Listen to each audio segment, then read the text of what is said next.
Let's edit a sample text together using ReallyWrite. Take a moment to pause the video and read through the text. Now, as you're assessing the text, you're going to want to pay attention to this information over here on the right. Word count that we start with is 175. Our longest sentence is 33 words. Oh, that's quite long. We're going to want to do something to that to get it shorter. Clarity score is 37. Yeah, the clarity score, wherever you start with, your goal is to improve it, to bring it higher. There's not a maximum that you can reach. No text will ever get to 100, but the goal is to move up from 37. How much higher can you go? And here you have the list of issues that readers may struggle with. I see I've got 4 complicated sentences to start with. I've got one very complicated sentence. Notice that the one very complicated sentence is the same as the longest sentence, 33 words. I've got 6 passive voice, 3 lists of prepositional phrases that I need to remove, 8 empty verbs, 8 zombie nouns. Now, not all of the zombie nouns need to be removed, but only the ones that are hiding verbs. I've got 1 unclear pronoun to deal with and 3 examples of wordiness. So now I'm going to go through each of these issues one by one and try to remove them. Starting in the very first sentence, I see wordiness. It is becoming increasingly clear that. Great. Well, here the topic position is it, and the main verb of the sentence is becoming. So that's not such a good use of the topic position. I can just remove this. I can give a reference if necessary. It even prompts me what I can potentially do. So here I'm just going to remove it. And then I'm left with the sentence, plastic is everywhere. That's fine. Let's look at what comes next before I change this and I tell myself I have to make this sentence longer. In the next sentence, I've got an empty pronoun, that by itself. Okay, well, what has been demonstrated? The fact that plastic is everywhere has been demonstrated. But then I've got an empty passive voice verb, and then I've got this long phrase, in numerous environmental compartments. Environmental compartments? Compartments? Is that a specific word in the field? Is soil an environmental compartment? Is sediment an environmental compartment? I'm not sure, but I do know that this text was written for the public. So I don't think I want to use an empty phrase like in numerous environmental compartments. I think I just want to cut it. And you know, one way I can cut it is I can feel free to cut right here. Plastic is everywhere, and then I can use a colon to say where it is. Soil, sediment, surface water, and air. Here, when I use fewer words, each word has more impact. Each word gives meaning. Now I want to look at the next sentence, which has 2 parts. Data about the presence of microplastic particles in surface water are sparse. That's the first part. And then the second part is, we know nothing at all about the even smaller fractions. Because these 2 parts are structured in different ways, I can't really compare the 2. I can't see how they're related. Whenever you have multiple parts to a sentence, you need to get parallelism whenever possible. And it can be tricky to figure out, how do I get parallelism? Here, I also have a list of prepositional phrases in a row. I have an empty verb right here, but what I can also focus on is the fact that this subject data is separated from its verb by a lot of prepositions and nouns. I don't want to separate subjects and verbs. So maybe I need to think about getting a new subject and a new verb. Maybe I can use the information in the second part of the sentence to help me revise the first part of the sentence. Maybe I don't need to start with data at all. Maybe, because data is sparse, that means that we have very little data. Maybe I could say, we know little about this one thing, and that compares to the next part of the sentence, which says, we know nothing at all about this other thing. So now I have, we know little about the presence of microplastic particles in surface water, and we know nothing at all about the even smaller fractions. Well, I'm still not there, because the first sentence says we know little about the presence of the particles, and the second sentence says we know nothing at all about anything about the particles. But I think they probably both refer to the presence of the particles. is it important to put the presence of here, or could we cut this down to just, we know little about microplastic particles in surface water, and we know nothing at all about the even smaller fractions? Would that also be enough? Let's assume that it is enough. Now let's look at the second part of the sentence. We know nothing at all about the even smaller fractions. Yeah, you don't really need the at all because nothing is already zero. Nothing is nothing. So if you can remove it, then you cut 2 more words. Now, in the next paragraph, we see another wordy beginning to the sentence. A major reason for this knowledge gap is that. Okay, I want to cut this wordy topic position empty verb, and I want to get my main information into the main sentence. The main information is we still do not know how to conduct sampling, analysis, and risk assessment in the right way. How can I give this information while keeping this information still in the main sentence? How can I start with a human subject and a verb close to the subject and still relate to knowledge? Well, I could create a because structure. We lack this knowledge because we still do not know how to conduct sampling, analysis, and risk assessment in the right way. Now we have this list, sampling, analysis, and risk assessment, but then after the list we've got another 4 words. Normally we want to end with the list. So when I'm looking at these 4 words in the right way, I'm wondering, is there a way to say that with a single word? And what word could I use, and where could I put it? How about we use correctly? We can put correctly here right in front of the verb. Now we have that list at the end of the sentence, light before heavy. We lack this knowledge because we still do not know how to correctly conduct sampling, analysis, and risk assessment. Okay, let's look at the next sentence. That's the longest, most complicated sentence of the text. Let's first see how many parts we're dealing with. For example, even though considerable progress has been made on the monitoring of microplastics, that's one part, the introductory phrase. I notice that the introductory phrase has an abstract empty subject, a passive voice verb, and 2 prepositional phrases at the end. Now here's my main sentence. A lot is still unclear. Okay, here my topic position is empty and my verb is also empty. Then I have with respect to, which is an unclear relationship, the smaller nanoparticles.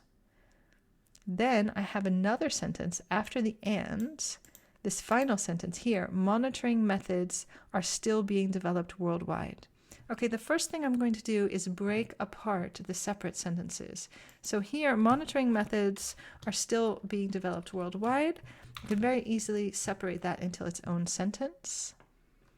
And now I need to take a look at what I've got here. For example, even though considerable progress has been made, okay, that's a bit of emptiness, so I'm just going to remove it.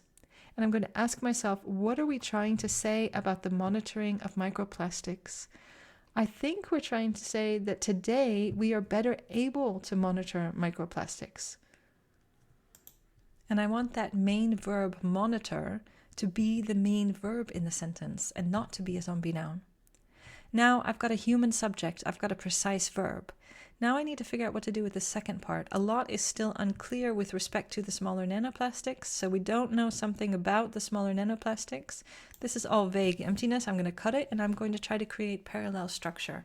We are better able to monitor nanoplastics, but, maybe, but not the smaller nanoplastics, or even though not.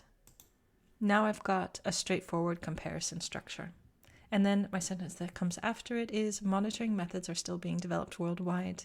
Here we've got passive voice, but I want to keep the passive voice because I don't know who's developing the monitoring methods, and it really doesn't matter. Here I have a reason to use the passive voice, and I know what reason it is. So maybe I don't want this to continue to be marked because I've decided it's worthwhile to use passive voice here. Let me just click ignore. I can also do that with any of my empty verbs. It may be an empty verb. In this case, it's not because it's helping me make a negation. All right, let me ignore it. Today, we are better able to. This R is also helping me to create the structure are able to. So I'm going to ignore this one as well.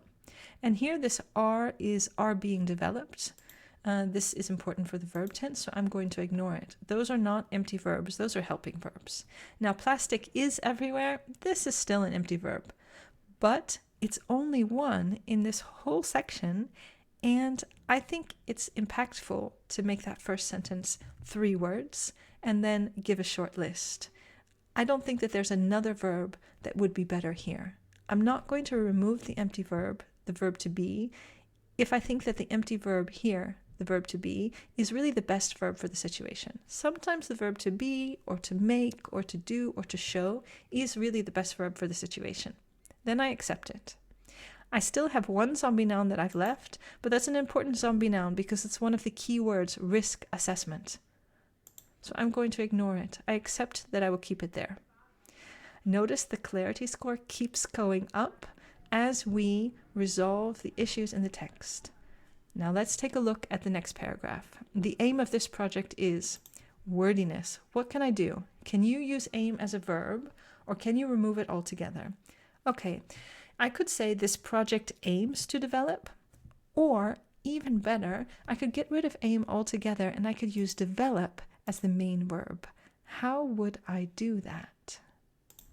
How about in this project we developed? Here I'm also putting the verb in the past tense. It was originally in the present tense, but I don't know why, because this is a methods explanation, an explanation of what we did. That's always going to be in the past tense.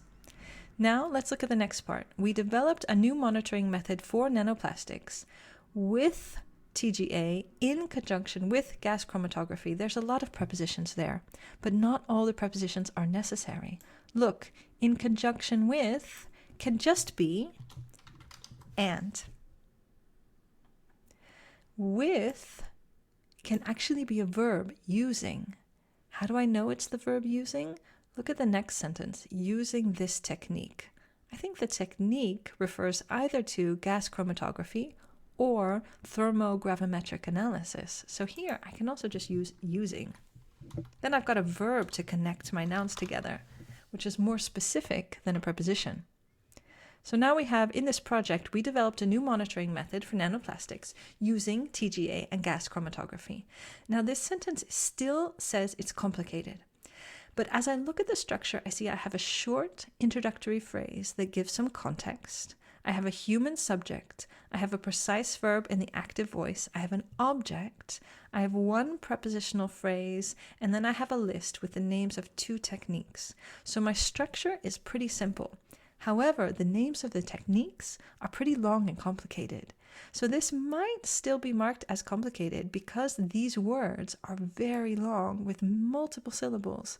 I can just test that by removing this word because there's an acronym. And if that word goes away, now this sentence is no longer complicated. All right, so I know that my sentence structure is fine. So I'm going to leave that word in there because it's important for readers to read words and not just acronyms. And I'm simply going to ignore this because I checked it and this sentence is clear enough. Now, if we look at the next sentence, we see using this technique. Well, this technique is singular, but just a minute. In the sentence before, we actually had 2 techniques, TGA and gas chromatography. So this using this technique doesn't refer back precisely to what happened before because there were 2 techniques, not 1. Let's get rid of it because we already said at the end of the sentence using TGA and gas chromatography. Now we have a dried water concentrate is pyrolyzed and the degradation products are then detected using mass spectrometry. Okay, who did this pyrolyzing and this detecting? I think it was the people who worked on this project, right? Here again, we have present tense in the verb is and are. When it's a method, it should be in past tense. It would be a lot more straightforward to put this in the active voice and in the past tense. We pyrolyzed a dried water concentrate, then detected the degradation products using mass spectrometry. Notice this sentence is no longer complicated. It's a subject, a verb in the active voice, an object, then a second verb in the active voice, an object, and then how you did it. Very simple structure. two actions, precise verbs, and human subjects. Now, if we move on to the next sentence, we see that the next sentence starts with a list. Implementation, sample collection, sample pre-processing, blank procedures, and robustness, whew, that was a mouthful, are also important aspects to examine. Okay, the ending of the sentence is empty, and the things that I really need to focus on is at the beginning of the sentence. Well, that's backwards. Given to new tells me that the beginning of the sentence needs to contain information that's already familiar to me, that's comfortable for me, and the end of the sentence needs to contain the information that's new and that you want me to focus on. So what I need to do is put this nice heavy list in the stress position at the end of the sentence.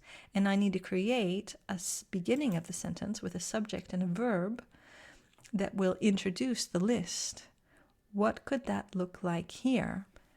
How about we use the same verb from the original sentence? We examined the implementation, sample collection, sample pre-processing, blank procedures, and robustness. Now I have a human subject, a precise verb, and a list of nouns. Now, this list is quite long. It has a number of long words in it. It's still marked as complicated. Is it complicated because I have a long list? Let me cut a couple of things on the list. If I cut a couple of things on the list, like this, then, oh, look, the sentence is no longer complicated. So I know that it's complicated because I have a long list. The rest of the sentence is straightforward. So I'm going to click ignore on this complicated sentence. Now we look at the next one. In the next sentence, we have a zombie noun as the subject, measurements. We have an empty verb in the passive voice, and then we have a list of prepositional phrases. Well, this is a pretty straightforward sentence. I need to change the zombie noun into the main verb of the sentence. I need to find a human subject, and I need to work on removing the prepositional phrases. We measured the drinking water at various locations in the Netherlands. I can also remove ultimately, like that, if I don't really need it. And now I look at the entire text. Where am I at now? I'm now at a clarity score of 64. Oh, that's quite a lot higher than what we started with. My word count is 120. We really cut a lot of words from the beginning, and my longest sentence now is only 19 words. Great. I have two complicated sentences, but I looked at them closely and I decided that they're only complicated because I'm using long words and I'm using a long list. I have one instance of passive voice that I kept. Monitoring methods are still being developed worldwide, but I also said I have a reason for that, so that's fine. I have 4 empty verbs, but 3 of them I decided I have a reason for, and only one of them is kind of off by itself. That's also fine. I've looked at each one carefully, and I've decided that it's worth it to keep those.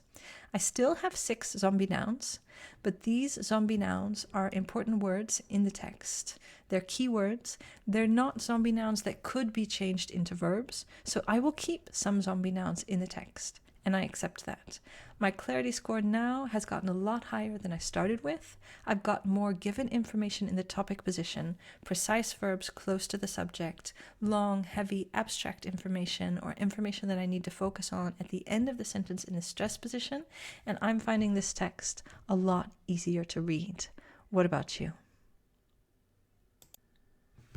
Now, as you go through your own texts, you'll edit them differently than the way I would edit them. We all edit texts differently.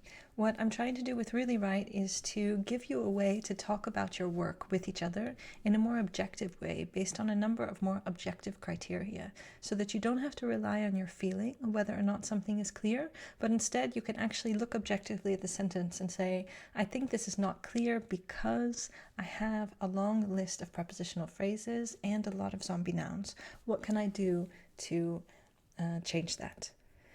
But even when you change a text, depending on the context, you can change it in different ways. For example, in this last paragraph that we looked at, we changed all the verbs to the past tense because I'm assuming that the situation is we've done research and now we're talking about our research that happened in the past.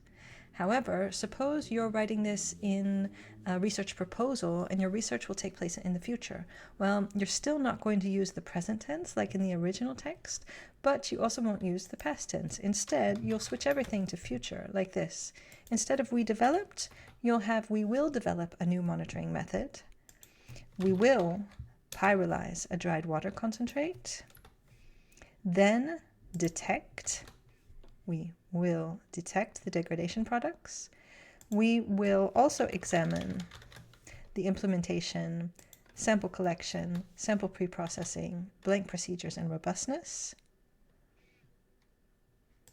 And then here you might add the ultimately, we will measure the drinking water at various locations in the Netherlands. So there you have two different contexts. In one context, you have past tense, what you did in your research. In another context, you're proposing your research idea, and you're going to put everything in the future tense with will.